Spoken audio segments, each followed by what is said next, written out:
Well, we're just. Call the budget meeting to order. Who's HR? HR want to call the meeting? Okay, the HR meeting is now called to order. There's no one sign for citizens communication.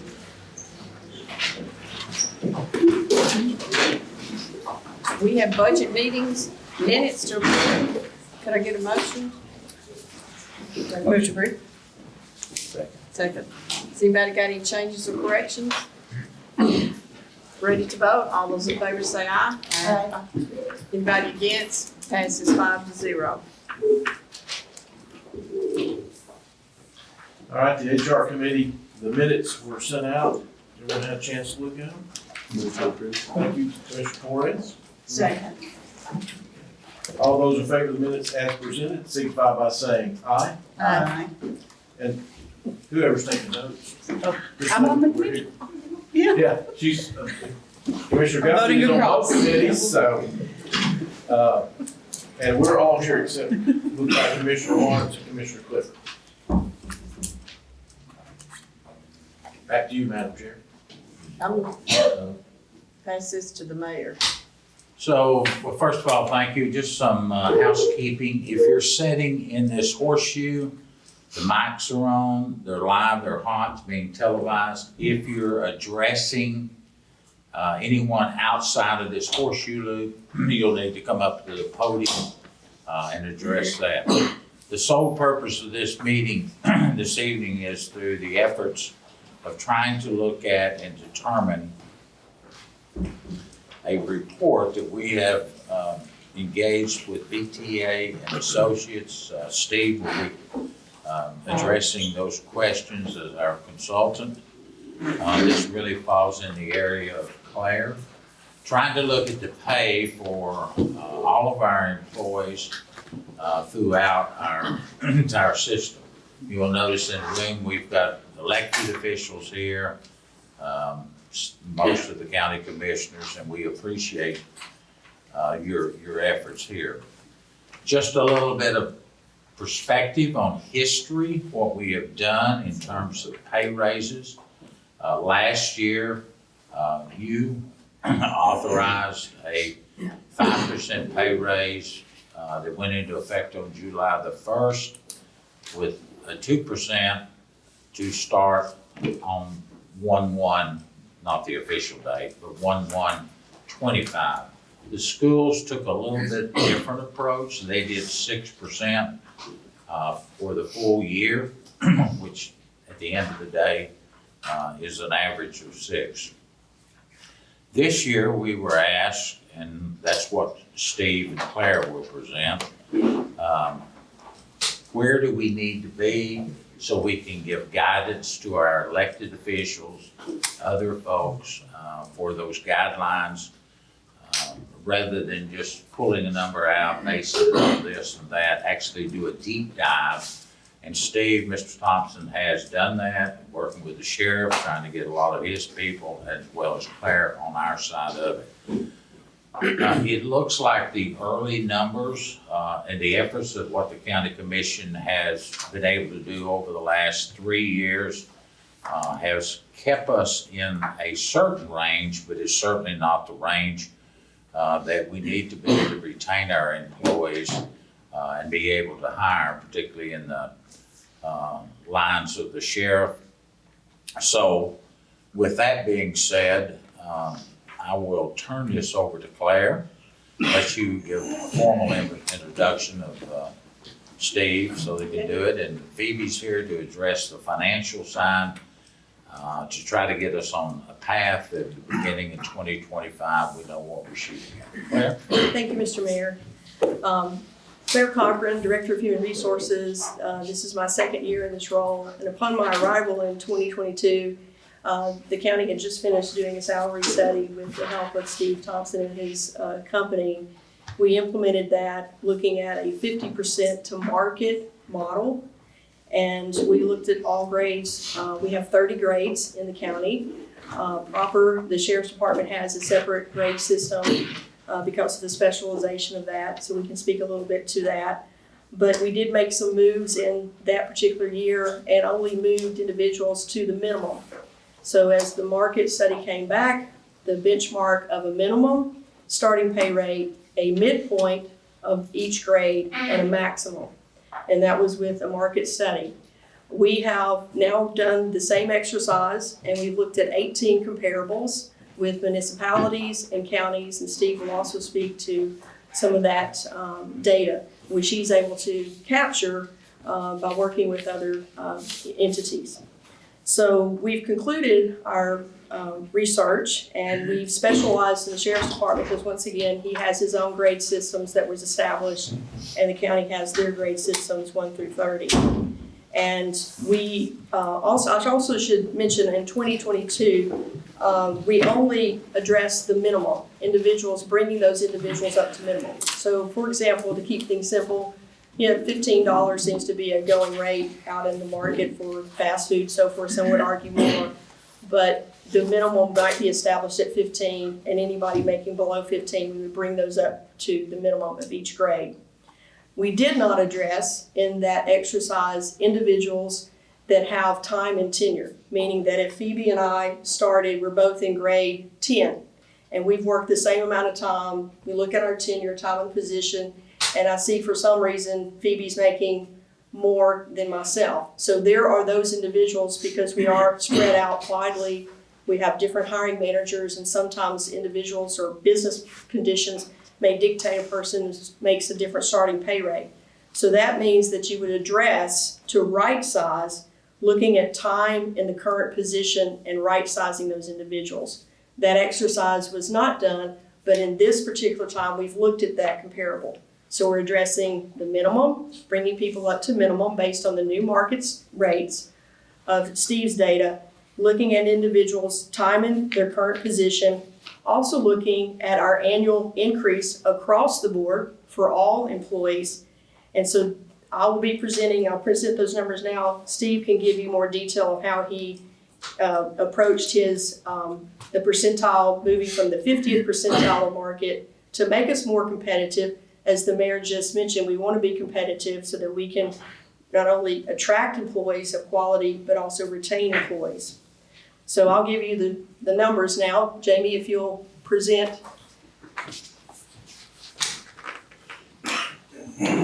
Thank you. So I will let Phoebe talk about the numbers and the average increase. Steve can dive into that. But being an HR professional, I always like to focus on the impact to the employees. So with a little over 1,000 full-time employees, the number of employees that we will be able to bring up to the minimum of market is 152 for the county general. And within the Sheriff's Department, that number would be 71 employees that would be impacted.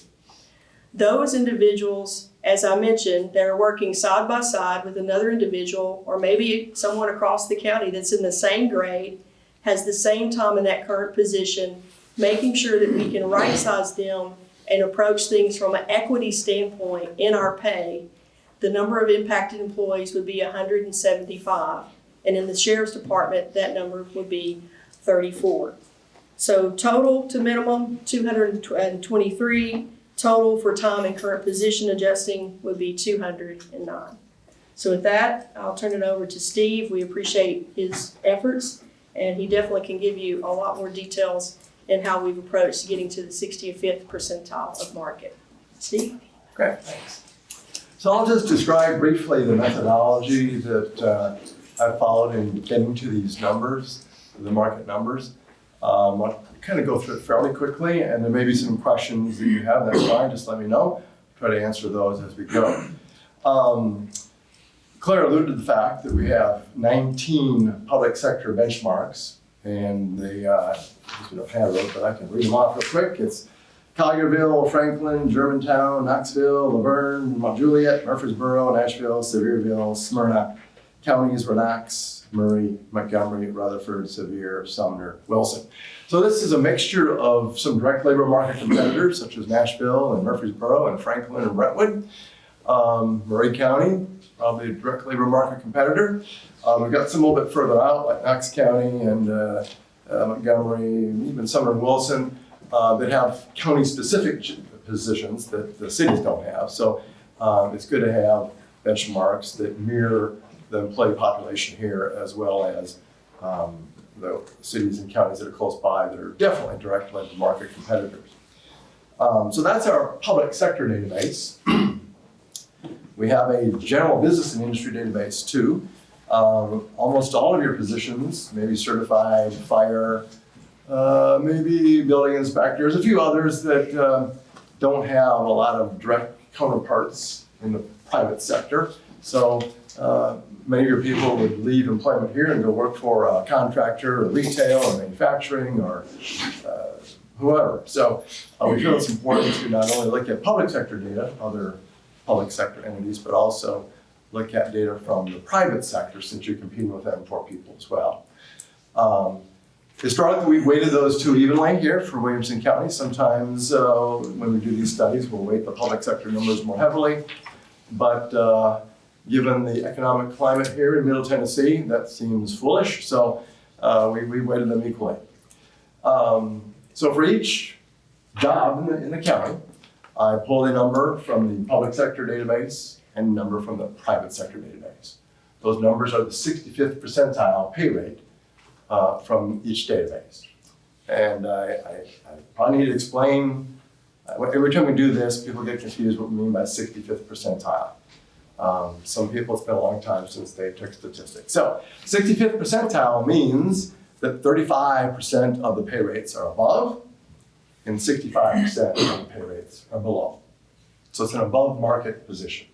50th percentile is the average, median. So it's an above average market position. As Clara mentioned, prior to this point in time, Williamson County has targeted the 50th percentile, the average of the marketplace, as most employers do, but not all.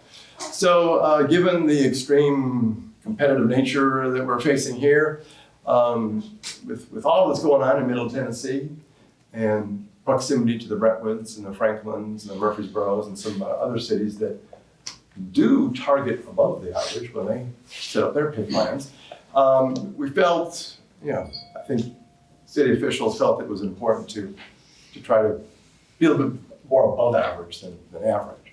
So that's why we chose the 65th percentile, because we have to balance pay, objectives, and budget. It seemed like a reasonable place to start, and that's what we have modeled here.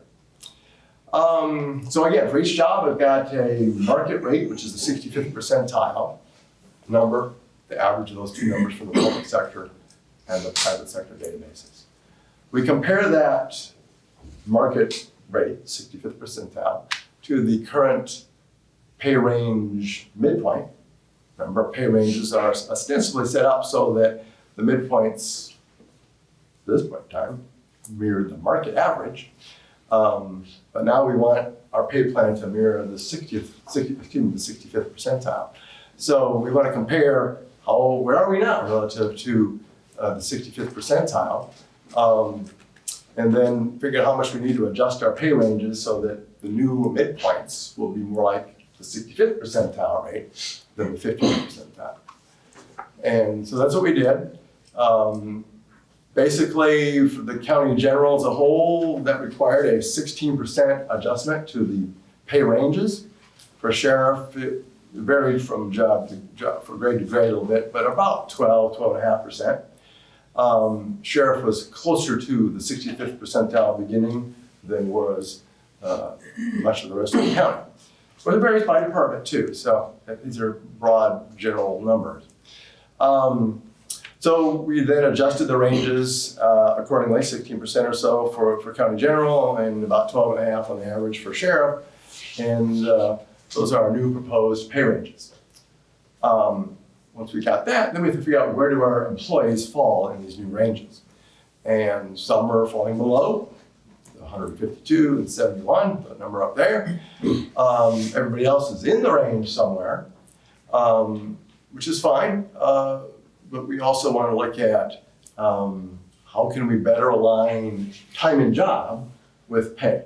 to alleviate some pay compression where people with about the same amount of, or with different amounts of tenure are making about the same pay rate. That doesn't seem fair to most people. And we can't cut this too fine, but generally we want to make some daylight where there are pretty significant differences amongst employees in terms of time of job.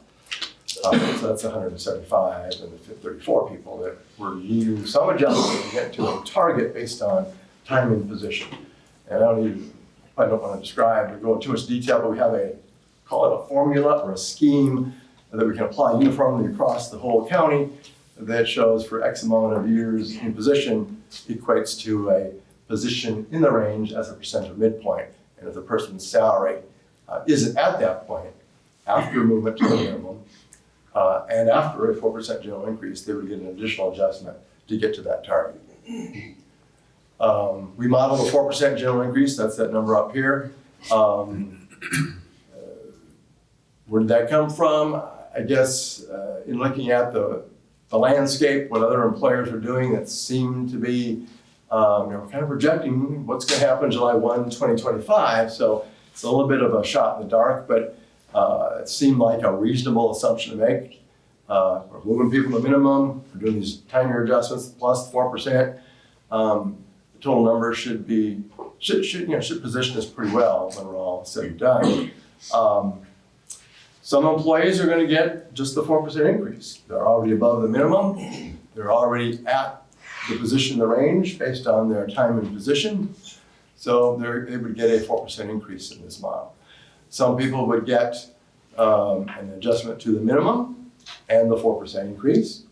The adjustment to the minimum, as you can see, averages about $2,500, $2,600, but there were some that were a little bit more than that, maybe significantly more than that. Some were a bit less than that. So the percentage, the actual percentage an employee will see is going to vary. Any questions so far? Maybe we should just pause here. Okay. Yes. Quick question. So when we're looking at this pay, do we also bring into impact the total compensation package, like benefits? And does that play any part in this? Because I know benefits can be very different from county to county and private sector to public sector. That's a good question. We did not this go around. From when we first did the pay study, Rogers, when was that first one? When we first hired us, we actually did that. We did the benefits comparison. We did not do that this go around. We do that quite frequently with a lot of our clients. Generally what we find is that each jurisdiction has some strengths and weaknesses in their benefits package. Maybe it's the healthcare plan is really robust and pretty cheap to the employees, or they have a non-contributory TCRS retirement plan, or they've got an in-house medical clinic like, I guess it's Clarkville Schools has that. So, but with a few exceptions, for the most part, the benefits packages are not noticeably different than another. There's some have strengths here, some weaknesses there. When you look at all the comparisons, it kind of all comes out in a wash, so to speak. But to answer your question, no, we did not look at that. But I guess based on your answer, it sounds like, at least in your previous analysis, we're pretty much on par with what other. Yeah, I think that was the conclusion we drew last time, is that the benefits package is pretty good. It's not a weakness, it's not a particular strength, I don't think, but it puts you kind of in the ballpark with all the other employers on this list for the most part. The only other question I would have, I guess, is on the 4%, because I kind of just did an informal poll, and at least from folks, at least in my district and in my circle and corporate, 4% was high. I think the average last year was anywhere from 2 to 3% for raises, at least in this area from my experience. Many people said they got 0 raise last year, so it was no. And I find that surprising because according to not saying SHRM, fair. Okay, no, I'm not talking about. yeah, I still find that surprising. The National Consulting Houses, World at Work, which is the Association of Compensation Professionals, they do a survey every year, or nationwide, actually internationally. And pay increase budgets last year were about 4.2% nationally. And our experiences with these clients, it's been closer to 5 or more. Now, coming out of COVID, our public sector, and some of the private sector employers too, you know, pay increases were kind of put on hold for a couple of years. Some of them kept going, but most of them kind of put things on hold.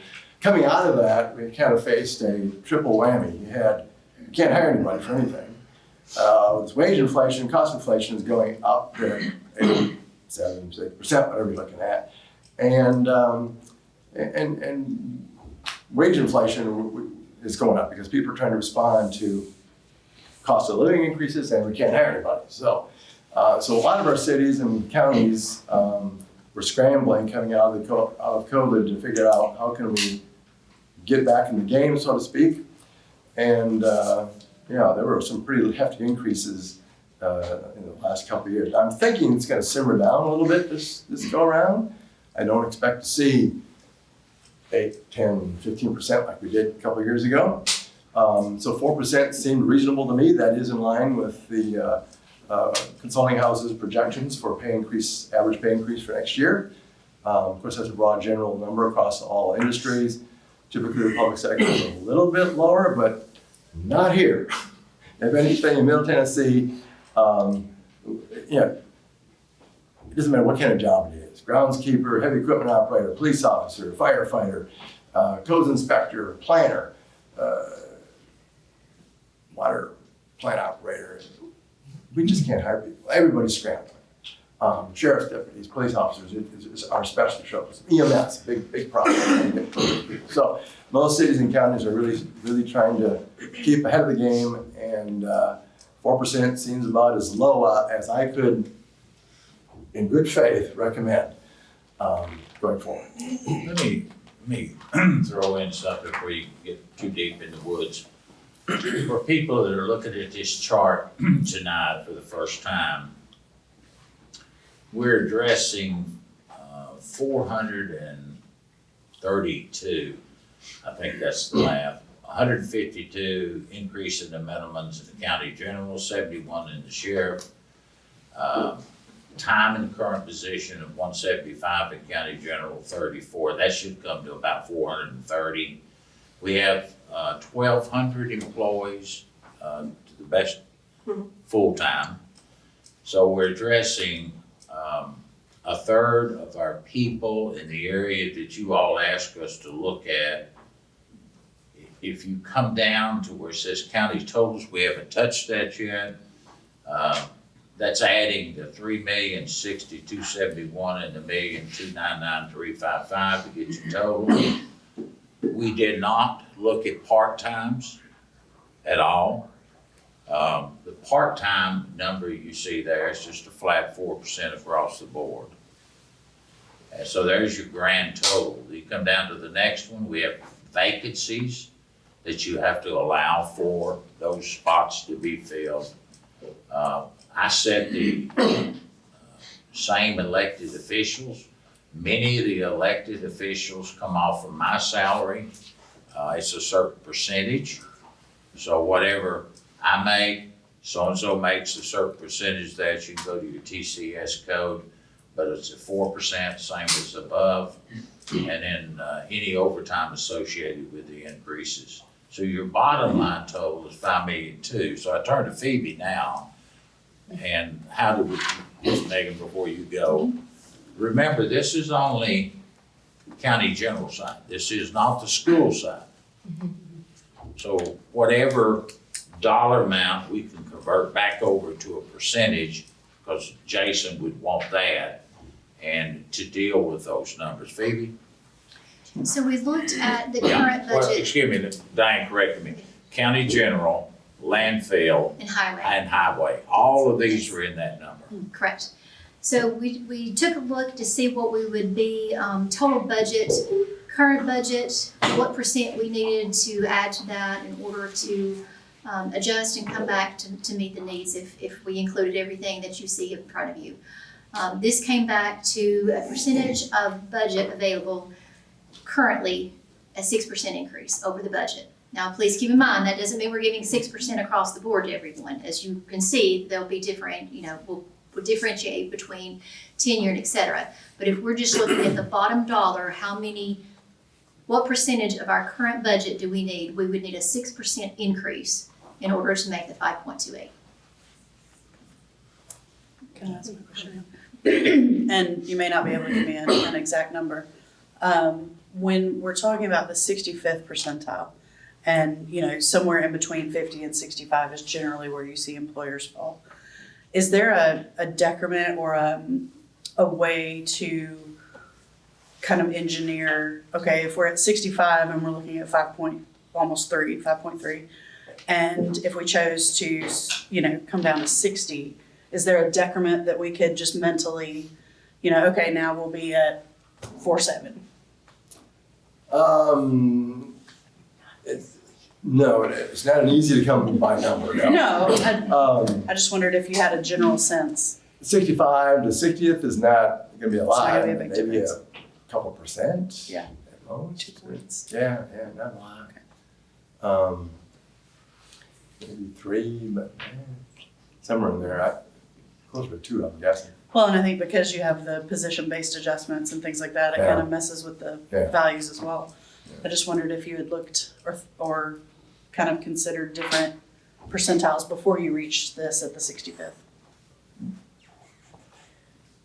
Some of our competitors, I would want to point out, I don't think Steve gave that number, but some of those individuals in Rutherford, Brentwood, Franklin, they're looking at going at the 95th percentile or even above. Now, of course, that's anecdotal, those numbers still float around, but just to put things in perspective, when you say we are coming from being at the 50th percentile to what are our true backdoor, in your backyard competitors paying, that's the challenge. And I definitely don't want to speak for Sheriff Hughes, but I know it's definitely barking at his door, as whether also other specialized departments. So I just kind of wanted to point that out, and happy for them, but it does create competition and challenges. Currently, they're probably between the 75th and the 90th. That's their target right now. Thank you. I had a question for Phoebe. So I know you're saying it may be a 6% increase right now is what you're looking at our operational budget. Have we any indication right now of if any increase we might see on the revenue side for next year that might help cover some of this? Or are we looking at any possible contracts or fixed costs that we have that we might look at to see if there's a possible reduction so that we can kind of offset the increase? Because first of all, thank you, Claire and Stephen, for all the work here, and really appreciate the time you guys put into this. But is there are we looking at anything right now to possibly offset just the 6% increase that we need to cover the raises? Yes, it is still extremely early. All right, at this point, we have 5 months in of revenue. So it is still early to project those numbers. Just to give you an idea, right now for the last 5 months, we're only up 0.75% in business tax. So if we look at a 2% overall over last year, and that only gives us a couple $100,000. Wheel tax currently for the first 5 months, we're only up 1.74%. So that's still very early. A lot of the numbers, hotel motel tax right now is actually down, but a lot of that is very dependent upon the holidays. Sales tax, we are doing fairly well, 4.65% increase over last year's revenue so far for this first 5 months. Hopefully everyone and Santa will be good to everyone, and that number will go up to 8%. But it's still, right now we only have 5 months, so it is kind of hard. Please keep in mind, this is just salaries. This is just our personnel budget. Operational budget, total operational budget is a whole different thing. Okay. So obviously we are starting to look at that process. January, of course, it's where we're kind of laying the groundwork. We will need to come for your guidance on what those guidelines are as we go into budget so that we can look at operational. We have we've had a few other increases. We know that we are expecting for contracts and such. The royalties we're bidding for Vulcan, different things like that are increased over last year. So those are all good things, but right now, with just 5 months to project on, you're looking maybe at a total of 2 to 3% on average right now. That's what I've looked at for overall. So maybe Hopefully we'll get a bit better. maybe by March we'll probably have By March, we'll have a better idea. Thank you. Anyone here on HR while we got to start? Got a question? Mayor, Go ahead. Mr. Chairman, this is for Claire and Mr. Thompson. I want to make sure I understand, under county totals towards the bottom, we have county total expense, county part-time, and then the grand total. Next, we have current vacant positions. Is this the amount of money that is needed to fund our current vacant positions? Yes, that is correct. That is inclusive of the county general openings, vacancies, and also the sheriffs. We just wanted to make it simpler to see. And that is a very conservative starting pay rate. It's not above the midpoint. It's right close to the beginning of the minimum pay rate. Thank you. I'll make a comment. I keep up with economists through the CPAs, and the recent thing this week was that they're projecting a minimum 2.5% increase in wage growth across the country, and not just in the high growth areas like we've got. But the red flag they're raising is that we still have a huge number of boomers retiring, and there's no one behind those boomers. And in certain career paths, there's not enough people coming through. The medical field is one, and what I'm partial to, accountants, there are not enough accountants around. So those certain areas are gonna demand a premium, which could, in your numbers, I assume, if you're looking at, say, the accounting folks, for instance, that would push the number up because they're gonna be much higher than 65 percentile. And so they can sway that. If you looked at those different positions, I know you said the competition at Brentwood is doing 95 percentile for public safety employees, and that's gonna drive this number up. And I guess the increase in retirees is gonna make those that are available more susceptible to jumping ship, because they'll follow the dollar. You wanna expand on that? So how employers are responding to those pressures is in the data. There's no, I know of no way to make a correction in some way for that kind of a thing that would make much sense. So and everywhere I go, it's the same thing. And it's not just accountants, they're a good example. But any city I go to, the department heads are typically 60 years old, and we're, so the same thing with department heads, senior level professionals, in a wide range of professions. It's gonna be a challenge. And so one of the things I think we're trying to do here is raise the pay rate so that we can attract and retain the next cadre of leadership that can take those positions when those people retire.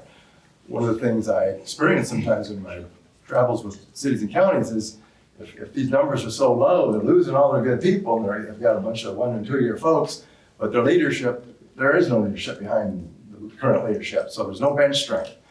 And if you don't pay the top people appropriately to create an incentive for the other people to stay, and you don't pay those people appropriately so that they learn and continue to stay with you, you're gonna have problems filling those jobs.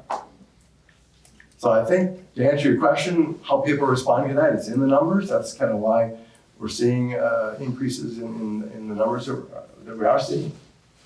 And have you deep dived into certain positions in your report, saying these positions are really growing, the demand is higher, so the pay scale will be higher? Or is that in this adjustment? That comes out in the data.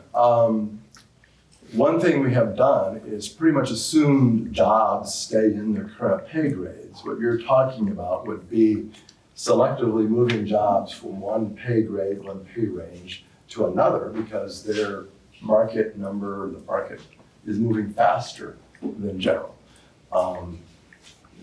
We haven't done that. We're still, I think, trying to establish the 65th percentile and get people as close to that as we can across the board, given some consideration for time and job. But yeah, that's going to be a challenge for everybody. Commissioner Webb, I'd like to expand on that. For example, IT, the cybersecurity, the initiatives that we've taken to ensure that we are safe.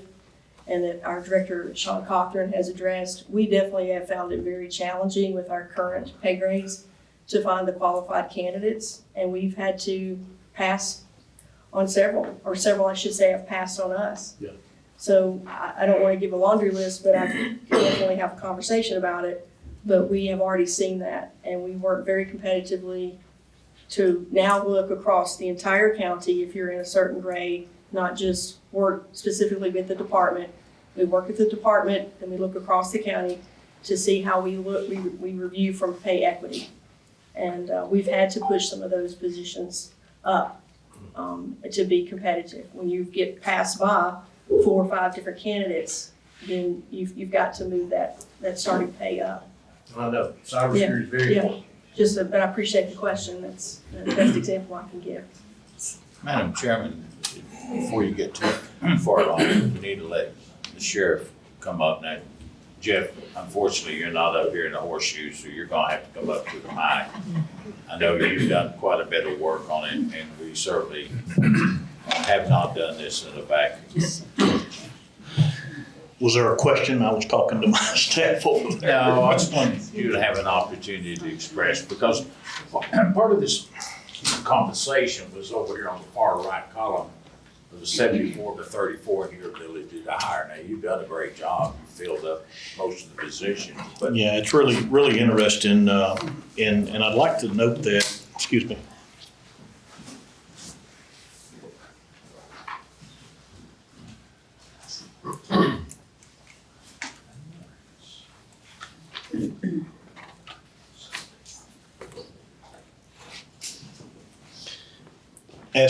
As of today, we have 17 opens in the sheriff's office across the board.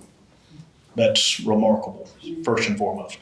But a lot of my staff is kind of waiting to see what happens here, as they obviously are testing the waters as it relates to what others are doing that we're competing against. When I look at the increase in the starting pay based on the new proposed sheriff pay structure, I like what I see.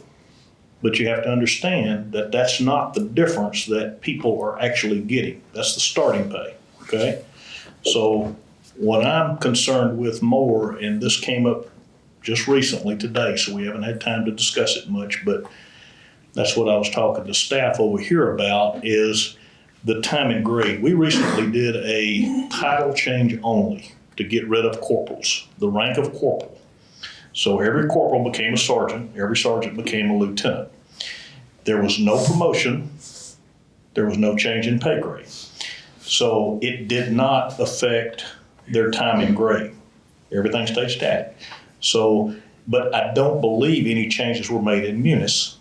So therefore, I don't think that affects that 34 number, but I just want to be sure, because we get one swing at this, right? So I want to make sure that we're accurately looking at that number. When I compare these 19 people that we're comparing against in the proposed sheriff pay structure, we come out on top against other sheriff's offices. But are we truly competing against other sheriff's offices? Because you're looking as far out as Montgomery County, Sevier County, Knox County, and those agencies. Those are not agencies that we're truly competing or losing staff to. We're competing against the municipalities, the highway patrols. Highway patrol is not in this study, and we could talk about that, but they're kind of an anomaly, if you will. So from a comparative standpoint, we don't know what these other folks are going to do compared to what we're doing. We just have to do the best we can and assume that we're going to fall out somewhere from a comparative standpoint that is equitable to what the market is going to bear. So when I look again, I look at the proposed pay structure, and from a difference in pay for the detention staff, you're talking about a $2.54 increase. For the difference in a certified police position, you're talking about a $2.74 difference in the starting pay. Doesn't mean everybody's getting a $2.50, 74-cent raise. That's just the starting pay that increases our starting pay. We got to make sure that we're keeping that separation within our department from those that have been here a considerable amount of time. And, you know, I'm not worried. I expressed this to the mayor today and those that we had a meeting with. I'm not worried about the upper command staff and the upper level positions as much as I am the people at the bottom who are having trouble buying groceries, can't take their family out to dinner and a movie. Those are the people I'm concerned about. And so, you know, and I just made an observation, when you talk about percentages, raises in a flat percentage, the rich get richer and the poor stay where they're at, pretty much. So, you know, to that extent, my focus is on those folks that are, many of my staff makes in the low 20s an hour. And I don't, it's extremely hard on those folks. And I'm talking about civilians, and folks that haven't been here very long in the jail and in those sorts of positions. But this has been an extraordinary task. I've spent many hours, and we all have, to go over this and crunch numbers and look and compare and ask questions and get down in the weeds. And I just want to make sure that we're doing everything that we possibly can. Now, can we afford it? That's the other question. You know, you can't afford it, you can't afford it. We do what we can, do the best we can. We know we don't want to increase our property taxes to fund a raise. I understand that. But, you know, I just want us to do the best we can in the opportunity that we have before us. So, Mayor, thank you for the opportunity. Well, let me say publicly, I appreciate Jeff spending so much time with Claire and Steve and going through these numbers. It's difficult.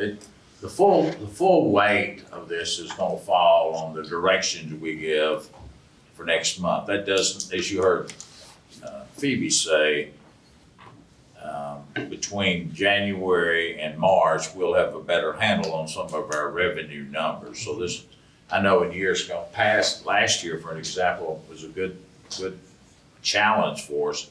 How do we put all this together with the salaries and other things, because we often don't receive those revenue numbers as late as May in some of the school fundings that we have. But I do appreciate Thank you. And hopefully the committee, HR committee and the budget committee will be the ones that really see this. We'll see the value of trying to get these 400 people up to a standard and deal with it as we get a little later in the year, but we have to give some direction to the school. I think one of the things, Phoebe, I didn't ask you to prepare this, but I think I can recall from my memory. A 1%, let's go back to percentage, a 1% on county general pay, county general being highway, all of that. What does that represent? Do you remember right offhand? I believe it was around 1.2. That's what I was thinking. Yeah. So for you, they're putting the math to it. Each 1.2 results in, Jason, I'm on either you or Rachel, what does 1% represent for you in the schools? So what is it? It's 4 million? 4 million. 1% is 4 million for you. Can I make one more point, Mayor? Sure. One thing that hasn't been taken into account in this comparative study that I will continue to work with Claire on as we go forward is it doesn't take into account any stipend for specialized assignments. For example, field training officers, SWAT, things of that nature, where we're comparing with these other agencies who offer stipends for that, much like they do shift differential and things of that sort. So we have nothing in our current pay structure that gives us the latitude to offer additional incentives that doesn't go into the base pay, but it would be a supplement above and beyond for those specialized assignments while they are in those specialized assignments. So in other words, if they came out, the stipend would go away. And I think from a true comparative standpoint, we got a little more work to do to get us apples to apples. So you'll probably be hearing more from me about that. I should point out that the data from the other cities and counties does not include stipends either. Correct. Some handle it differently. So in some jurisdictions, an FTO is a promotion to a next level job. There's a stipend, it's an adjustment to the pay rate. So that's a little bit different than some do it.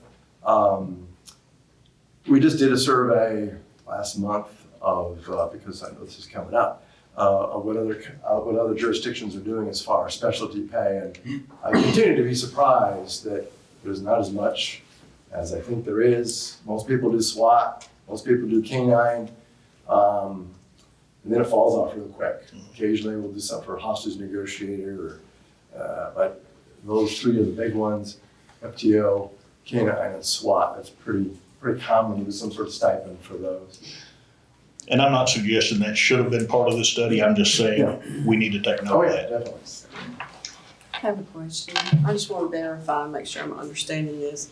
You know, when raises are given to bring somebody up, like all the lower up to the minimum level, a lot of times I hear employees complain, well, now the people, they've been here a year and they're making this, and I've been here 5 years and I'm making 50 cents more. Is that taken in, is that worked in this? Yes, that's what the nature of the tenure, time, position jobs adjustments intended to address. Okay. Is it enough? Could we do more? Probably, but that was the intent of this. We created a schedule that spaced people out in the pay range based on time and job. But when you did that, did you count their bonus each year for how many years? Was that considered part of it, or is that separate? Longevity is not part of this, but this alleviates the compression to which you're speaking to. You know what I'm talking about? Yes. And I guess my other concern is, what about the school? How much money is that? You didn't get involved in the school? Well, that's why I was calling upon Jason, so that you would understand. Traditionally, as long as I've been around, the schools in County General kind of mirror their percentage or dollar amount over the years. So if you're looking at 4%, then the school's gonna take back and say 4%. This particular one, you heard Phoebe or Claire, I forgot which one, talks about to do this kind of a program is a 6%, but it's just 4%, except for those 432 people that would get brought up to that 65 midpoint. For Jason, what's your total payroll, Rachel?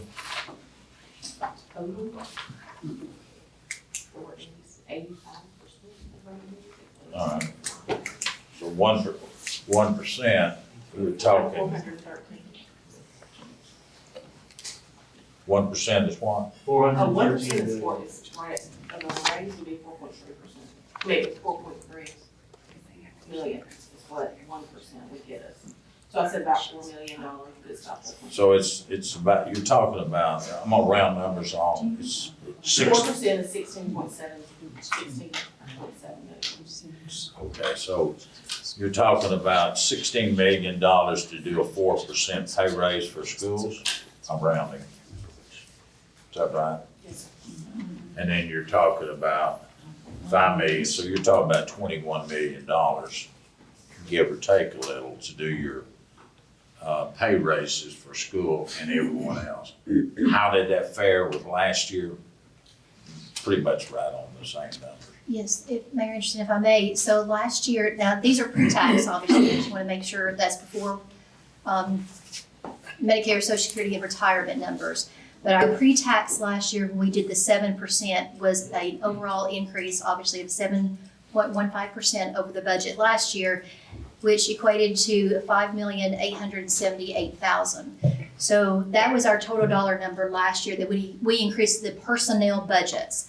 So if you'll take a look at those bottom numbers, so last year we increased the budget, not operation, just personnel, over 5.8 million. This year, to Commissioner Smith's point, we have very much tried to keep in mind how much we can afford to stay without doing that tax increase. I know that's very important to all of us. So trying to do that, you can see we've tried to stay under what we did last year. Now, we've had to do that a little differently. It's not a 5 and a 2 flat, but we've taken those same dollars and we've tried to equate that to what that would be. So staying under, again, what we did last year overall dollar amount, we've been able to come up with the 65th percentile. So that's exactly how we came up. We looked at 65 and 75 and said 75 is a little too much for us to bite off this year because of these numbers and how they equated and how they compared to last year's overall budget. So that is something that we have been looking at, of trying to stay within those dollars and that percentage. Doing this, and as we have proposed here, we can stay just a little bit under what we did last year in total. So the bottom line, if I can paraphrase, and if you got any more questions, it costs less than last year on the pay, about the same for schools, except for your growth numbers. And it should be a little less. But the directions y'all gave us to see what we could do to help these 400 employees and keep that in line with the 4%. And we, So, Madam Chair, we got a question from Commissioner Torres and Commissioner Clifford, please. Thank you, Mr. Chairman. So Sheriff, one of the things that I heard pretty loud and clear when I did the ride-along a few weeks ago, this was one of the key things that I asked questions around. So I appreciate the work that y'all done. Claire, this is probably for you. Where does the Sheriff's Department fall? Are we raising them to 65th percentile, or are they gonna be higher than that? That's a Steve question. Okay. So right now, if you compare current salaries to the proposed July 1, 2025, 65th percentile number, right now, sheriff and jail are at about 95%. Okay. And 5% below that 65th percentile target. So pay is in the ballpark for the most part. Now it's higher in the jail. That percentage is higher in the jail than it is on the sheriff's side. So that 95 is a little bit of a mistake, but overall 95%. If we do this as proposed here, the average jail sheriff employee will be at 100% of the 65th percentile. Now, everybody will be, some are gonna be above, some will be below. The people who were hired last month, they're not gonna be there. But overall, that number is 100% of the 65th percentile. So just a comment, I mean, I firmly believe that public safety is the #1 priority of government, particularly local government. So, in an ideal world, I'd like to see this targeted to where we're actually taking the Sheriff's Department above the 65th percentile and get them as high and make this really truly be a destination agency for law enforcement to come to. I mean, we just had an armed robbery in Grassland. I mean, it's coming everywhere. And if we don't really make the investment now, we're gonna be playing catch up.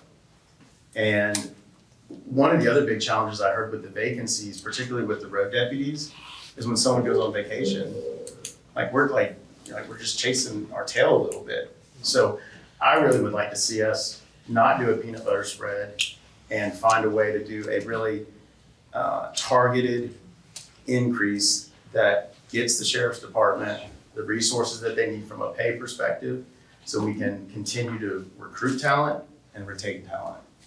So, thank you, Mr. Chair. To that comment, Commissioner Torres, thank you. I appreciate that. And my response would be, is obviously I would be all for that, but I don't want to do it at the expense of other county employees and them not getting their fair share of where they need to be. That's me personally, but I don't know how you do that otherwise. So I know public service is a valuable profession and compensation shows that. I have no issue with the 4% for that increase the minimum. And it's only 152 employees. Our question's about the schools, because of course you said that's total 400 out of, it's a third of your staff. For schools, it would be a similar assessment, I'm guessing. It wouldn't be every member to go up 4%. You would try to figure out how many need to go up. That is correct. We're actually in the process of doing an analysis on that as well. I can speak to some details if you'd like to do, but we don't anticipate that we're going to do it across the board. Right now, we don't know. Hey, Jason, can I get you to come up to the mic? Thank you. Sorry. Thank you, Commissioner Clifford. To your question, we've started working on our budget right now. We are doing a market analysis ourselves. It's not to the sophistication of what you guys are working on with that 65%, but we do not project that we will do an across the board percentage raise.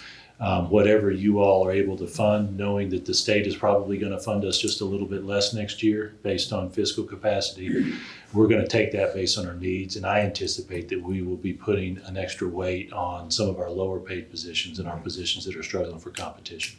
Okay, great. Couple questions about that second. Great on the increase in the minimum. That makes a whole lot of sense for me.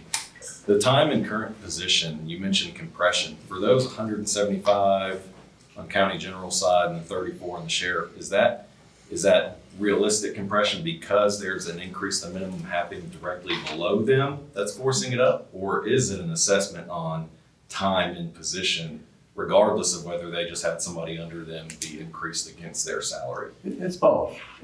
Yeah. Okay. It's both. Has there been any I guess my heartburn there is, time and place or tenure, rewarding staff. It could be a bad employee. They've just been a bad employee for a long time and now they're going to get a raise. Has there been any discussion about merit-based assessment for the folks that aren't actually feeling the compression or seeing the compression because of a direct report being increased, as opposed to just rewarding them because they've been here a long time? The county doesn't currently take the position, nor have they historically, of doing performance evaluations. That's just not the position, but I definitely would work closely with each director so that in the event that we had an employee that was in a disciplinary setting, that we would put a pause on that. And the word that I would direct you to is that be a probationary type of approach. Now that's based on my practice from my previous experience, that you usually put a pause and you work hand in hand with directors, that you would not just do a blanket across the board increase. That's how I've approached it in the past, Commissioner Clifford. Okay. That's our approach too. Okay. And on the increase, we're shooting for that 65th percentile, and this is kind of a market, we're right sizing the market, I guess, right? That 4% increase, will that make us, based on your understanding of the market, how long will that make us competitive? How often should we have to consider an additional market adjustment, or how often are we going to have to right size again based on what you've seen? Well, how long will this right size us? Yeah, it kind of depends what everybody else is doing. Normally, we don't do a comprehensive review like this every year, certainly. I can't remember the last time we did one for you folks. It's been a few years. Some of my clients typically would wait 5 years, years before they do a real, this tenure adjustment thing, remember, it's a one-time adjustment. It's not an ongoing thing. The county general, I don't know if we mentioned this before or not, they're going from 91% of the 65th percentile to 98% of the 65th percentile. So they're, in general, we're a little bit low. Of course, some are half or below the 91% of the target. So a fair number of employees, we're pretty low. It's 152 there. But if we do this, overall, we'll be at 98% of that target from July 1. Okay. I had actually a question for you, Jack, because I was kind of trying to understand, are Or do you feel like this is getting us to, I mean, I know you talked about the stipend, and I know you talked about other factors. Based on your experience and your hiring coming in, you mentioned that what happens tonight, do you feel like what you're currently seeing right now, I know it's a step in the right direction, but is it enough for this fiscal year? It remains to be seen. And the reason I say that is I think it significantly helps our starting pay. That's people coming into our agency from outside. And you got to understand that we don't hire uncertified officers or deputies, if you will, like those we're comparing against. So our uncertified people are truly the jail personnel who we recruit from. So they become our certified deputies and officers, okay? So that's why it was important that we make sure that we're, comparing certified to certified in that regard. Until we do, and I haven't had a chance or an opportunity to look at the adjustments based on time in current position to see what kind of effect that's going to have on my people, person by person, and how that once I sort those and put them in categorical order from most senior to least senior by time and grade, I don't know the answer to that. Okay. Do you know how long approximately it might take you to do that? I've been working on it. I've been working on this a long time, but I could do it pretty quickly. Well, to Mr. Torres's point, I mean, I will say out in my district, there's a lot of concern about presence of law enforcement. 5 cars stolen in one weekend. It's got everybody kind of asking questions, making sure that, we are fully staffed and that you are able to not just, get highly qualified people, but also retain them. So I would be interested to know what your findings are. Okay, I'll be working on it diligently. I've got a question. I want to ask the question of how did we get here, but let's just leave that in the past. What are we, is there a process that we're putting in place so we don't get here again? From my perspective, and I may be wrong, so please correct me, that historically, especially the elected officials, they're given a certain amount of money and then they get to dole it out however they want. And in my opinion, over time, that can get people way out of whack, and that's what's happened here. And, I'm very supportive, but I'm not supportive of people that have been around and of the same quality employee that's been around the same amount of time being so far off. And at least some of the stuff I've looked at, that I don't know how official it was, and it's a little bit older, there were some disparities that were just shocking to me. From at the top too, long-term people that have been there for 25, 30 years. And so not only do we need to fix it, we need to have a process so we don't get back in this position again. And I don't know how we do that, if it's a commitment from the elected officials, at least, that they're, they'll use a process or a formula or whatever. But I think it's really important. And there should be a little bit of difference between an employee that's a great employee and just an average employee, but it shouldn't be 20, 30, 40% differences over time. Yeah, and I guess the only comment I would have is I want to have control over what I have control over. I can't control what happened before me or after me, obviously. Commissioner O'Neill, I'll be happy to address that. I can tell you that the current process that we have now is working closely with the hiring managers, the department director.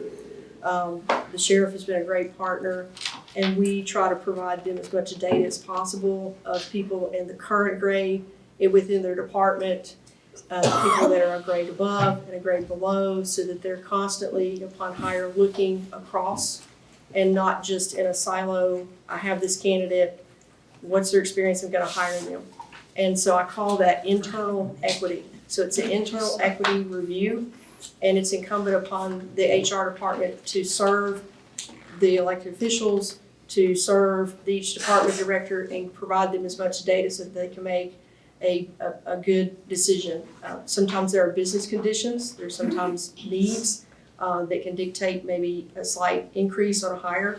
But for the most part, I feel like I have good partnerships with a lot of these individuals in the room, and I think we will continue to provide them more data than I think they've seen in previous years to make that educated decision.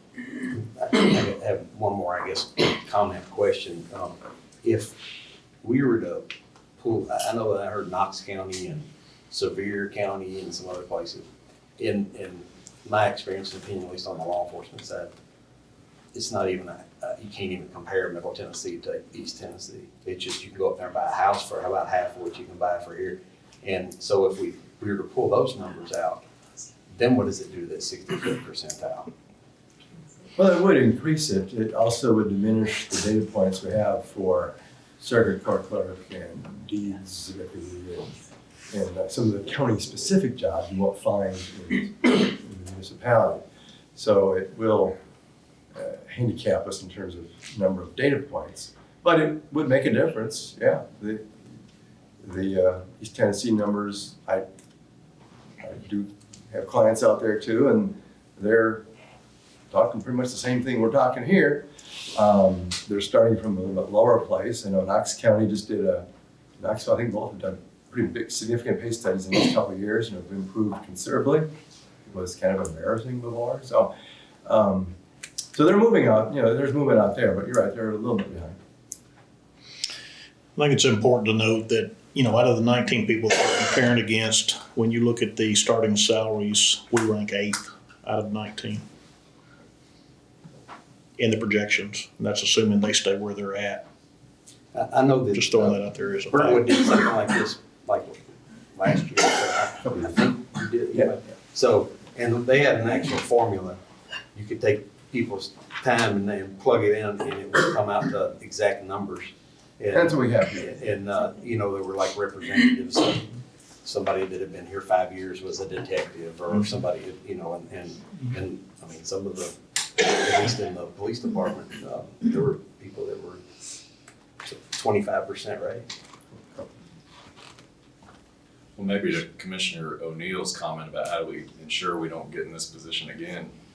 I know you said historically we haven't done performance-based compensation, but maybe we consider it, at least improvements to compensation.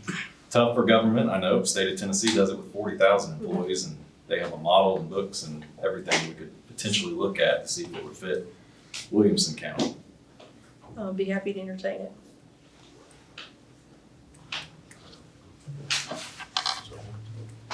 City Board questions from budget? Thank you.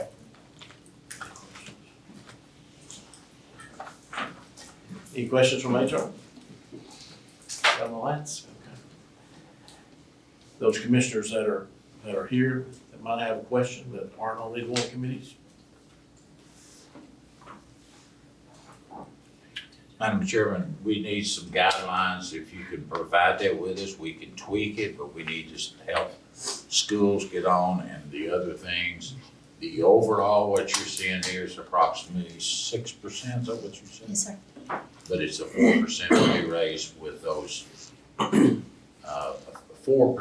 increase in those areas to adjust the 430 plus jobs.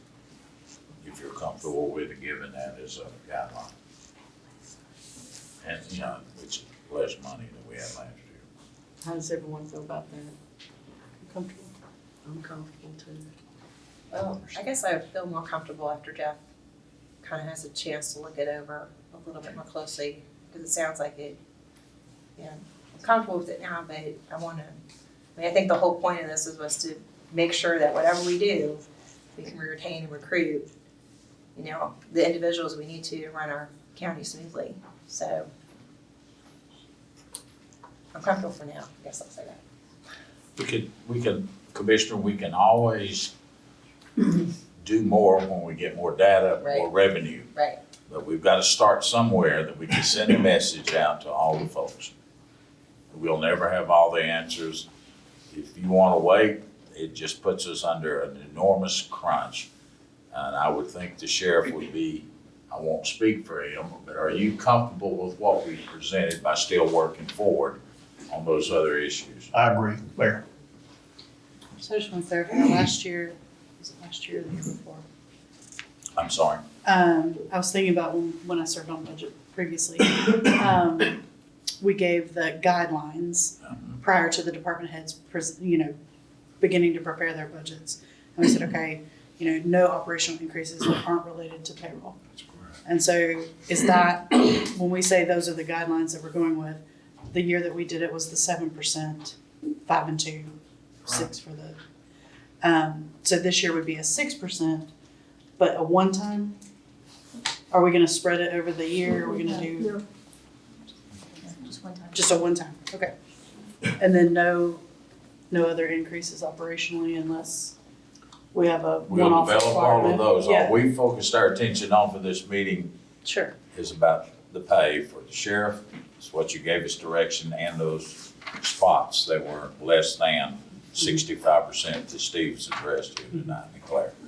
Commissioner, if I may, we'll need to do that in January. Right. So this is to give you all a little Curse. Sneak exactly of what is coming. So yes, all of those guidelines, operational and personnel, will have to be set in January so Right. that we can move forward and give those instructions out to our departments. This is just to kind of give you what that may look like starting forward for a starting point. Great. We will need to do that in January, which is just a few weeks away.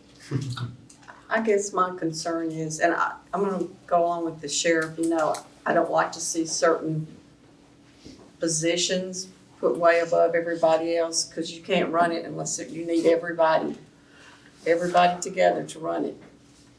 So I want everybody to be treated the same. So, Madam Chairman, if I don't hear any really solid pushback, that's kind of the guidelines you'll be seeing in January. So, members of the Human Resources Committee, any further comments? Everybody good with what's presented? Maybe we can look at other sources of revenue as a way to fund this. I've got some ideas. You've heard most of them already. You can hear them again. Or cuts. No, I didn't say that.